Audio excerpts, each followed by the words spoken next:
Welcome to the Ortho Joe Show, a joint production of the Journal of Bone and Joint Surgery and Orthoevidence. In our world, orthopedic research is king, and current topics from our respective publications are analyzed weekly. Here is Mohit Bhandari from Orthoevidence and Marc Swinkowski from the Journal of Bone and Joint Surgery. Well, good morning, Mo. I know you're traveling, and I know you're in some other province besides Ontario today. I'm traveling. I'm at the Journal office, thus my fancy Ortho Joe background. But here in the office, I do have the mug, which you may not have because you're traveling, unless you packed it. Yes, I have a tried and true brand, but I'm not going to mention it online because I get no royalties from this company, Mark. That's why. So I'm just going to say, but it is some sort of caffeinated beverage in my hand for sure. Yeah, that's good. Lord knows we need it. There was a little bit of snow here in Boston. It's kind of, I find it entertaining to hear the Massachusetts people whining about 3 inches of snow when in the state of Minnesota, we've surpassed our annual total in the first week in January. So I'm doing core body strengthening regularly in the form of shoveling. So it's all good. Well, we have a storm front. I guess it's a polar vortex we're hearing coming through Canada with 20 centimeters of snow expected in the next couple of days. So my hope right now is not to get stranded in an airport. That's my only focus, is not to get stranded in an airport. So we're looking at the weather and looking at flights. Well, let me tell you, you have no control. In case you haven't figured that out. No, I don't. Yeah, I think the idea that there's flights that I can do something makes me feel I have control. But you're right. I'm pretty well going to succumb to whatever nature decides to do. In the next exactly right, and whatever Air Canada does. Precisely. That's right. Yeah. That's right. So this is one of our what's on your mind kind of episodes of Ortho Joe. And speaking of being mellow in an airport, I'm gonna let you go first, since you have the awesome. 12 attributes, and you've got one that I know nothing about what you're going to say. Let's just be clear to the audience that this will be a complete surprise to me. So go ahead. So every year, kind of at the beginning of the year at Orthoevidence, we put out an insight, which is really, last year was the 12 habits towards excellence, and we covered a whole bunch of habits and things that you would, I'm sure, endorse, like schedule time. Primarily for yourself, get to places early. In fact, I had an experience last night where I got to one of the talks early. Another surgeon came in, and we actually had a really great discussion. And I would never have the opportunity to have that one-on-one had we just all joined and congregated as a group. So it made a lot of sense. Be present, was another big one. Quality relationships over quantity, probably more relevant now than ever. Focus and a host of things. But this year we thought we would survey the orthopedic community, the OE community, and we asked them, and I'm going to get your take on for you. I'm going to get you to answer the survey right here, and then I'll tell you kind of how things panned out. Okay.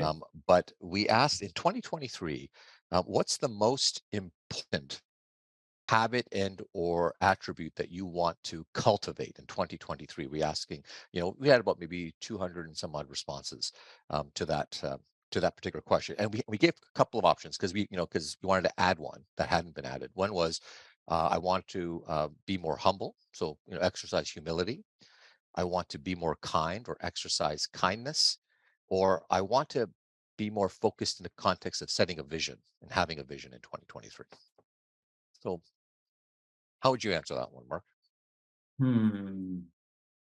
I guess that, and I'm not sure what the format of the survey is, whether you allow kind of modification, but it's not quite kindness. It's being more cognizant of everybody on the team, from the people that room the patient to the people that are taking the images, etc., and getting connected more with all the members on the team rather than just a few select.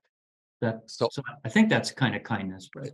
Well, yeah, I will tell you that you and 55% of our orthopedic community felt exactly the same. It was the most, I guess, common hope or an attribute that I think in 2023 we're trying to develop, and actually gets to it's a bit of a statement, isn't it, about what's happening and how we're all feeling, and how I think the very fundamental point of, be kind. And some of the contents we got back was, being kind to others is one thing, but we also have to be kind to ourselves in the context of making sure that you do all the other 12 habits. Make sure you take time for yourself, and make sure, in a world right now, especially in social media, for a generation of individuals growing up only in social media, the internet's a weird and wonderful place. Here we are chatting about it, and you and I, Mhm. when we first met, I wouldn't have believed that we'd be, spending a lot of our time, you know, communicating through, a podcast format. Right. But the truth of the matter is, I think we're seeing, tons of issues around perceptions that everyone's life is better than mine, and just because of the way algorithms seem to work on social media. And I think, it's a pervasive, it was a dominant win. Interesting, being having humility, smaller number of folks, even setting a vision, smaller number of folks. But yeah, so we added kindness this year, and so to our community, we are urging that we take time, and exactly the kind of things that you talk about, Mark, which is, taking those moments, being present. I think it means something unique to each and every one of us. Yeah. But we're not alone. So yeah, absolutely, kindness was the word. Yeah. And, we don't have an indefinite time here on this earth, or an indefinite time in the positions we enjoy either. So it's kind of make the most of it. And I've been editing a lot of obituaries these days for the journal. And it's just a reminder that, you know, even people as influential as Mo Bandari someday may not be as influential. So, as the great Well, philosopher Wayne Campbell from Wayne's World stated, or it might have been Garth Algar. I can't remember which character, but live in the now was the advice from the great philosopher. absolutely, absolutely. Yeah, for me, I mean, there's so many lines from Wayne's World, but I won't digress and waste everyone's time hearing about Wayne's World stuff. But anyways, no, I think it's a fundamental thing. I mean, I think most of us at some point get to a point, right, where you s- where you stop planning for the future and you start planning for the day. And I think a lot of folks now are saying, if you take care of your day, future will take care of itself. But I think sometimes, I'm in that exact mindset where I've seen Yeah, so many of some of my mentors, some of the individuals who are, the more senior surgeons when I was training, they would always talk about, well, when I retire, the yeah, R word, I'm yeah, going to go on and, and live the life that I was thinking, why not just try to live it now? I always yeah, have that thing, but, it was never, well, it's about then. Um, and then you can't predict what's going to happen in the future, as you know. right, So really, it's about trying to develop these habits and maybe add kindness to it, right? So, yeah. and it's It's a good good. reminder every year to start thinking about, and hopefully we can, stay grounded in that. Wonderful message. And I think your issue of prioritization speaks to how you're putting all this effort in becoming a single digit handicapper in golf, which I commend your efforts in that regard. I could, You're I will tell, close. I can well, tell the audience that. I will tell you right now that the more I try to get better, the worse my score gets. And so it's almost like it's all up here in the noggin. I've got to figure out a way to just relax, It's right? like That's it. Yogi Berra said, half of this game is three-fourths mental. So just don't ever forget that. All right. So that's the news from OE and the news from JBJS. And I've selected a manuscript from the January 18th issue, which I think is a real important step forward. Hope I can. It's on the treatment of metacarpal shaft fractures. And my reason for bringing this up to the audience is I think this is a wonderful start in what I hope would be a series of investigations on common hand injuries. I think this is an area where we could use better evidence. And there's lots of personal opinions, some implants, surgical approaches, postoperative care, et cetera, for hand injuries, which are very, very common. And this is an example. So the metacarpal fractures are relatively common. In the background section of this abstract, 31% of all hand fractures, metacarpal fractures, of course, most would be metacarpal neck, mostly the small finger metacarpal. But so they randomized a small cohort of patients of 42 to non-surgical and surgical care, followed them for 1 year. They used grip strength as a outcome, and then also measured radiographically shortening and measured complications. And they conclude in this single center trial that when treated with unrestricted mobilization, patients with a single displaced spiral and or oblique finger metacarpal shaft fracture have outcomes comparable to those treated surgically despite shortening.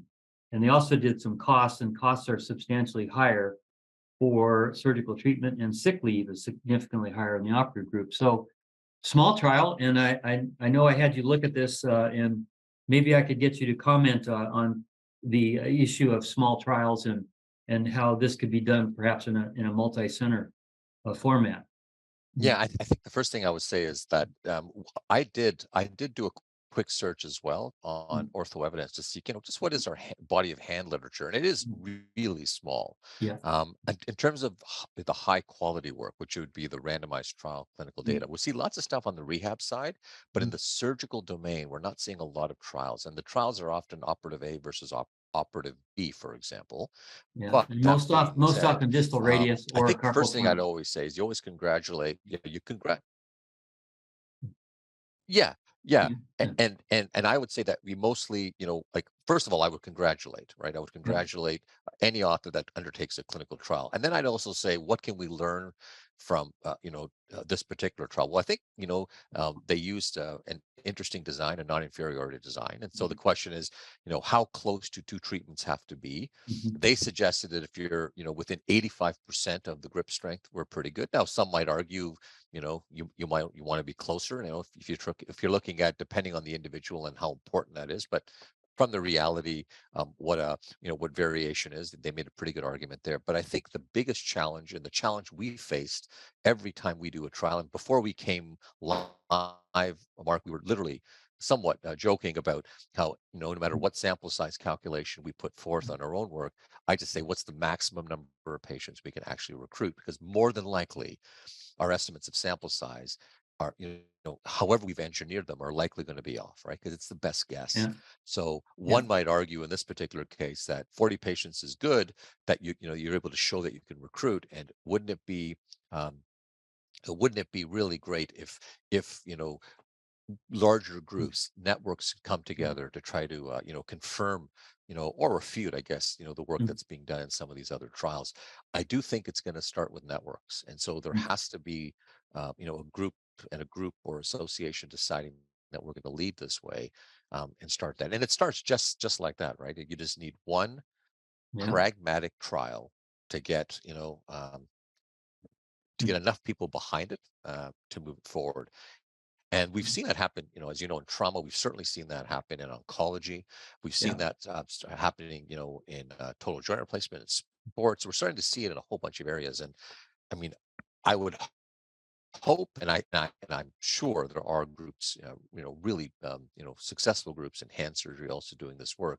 But hand surgeons per se uniting to do, important studies, I think will be really important for the future.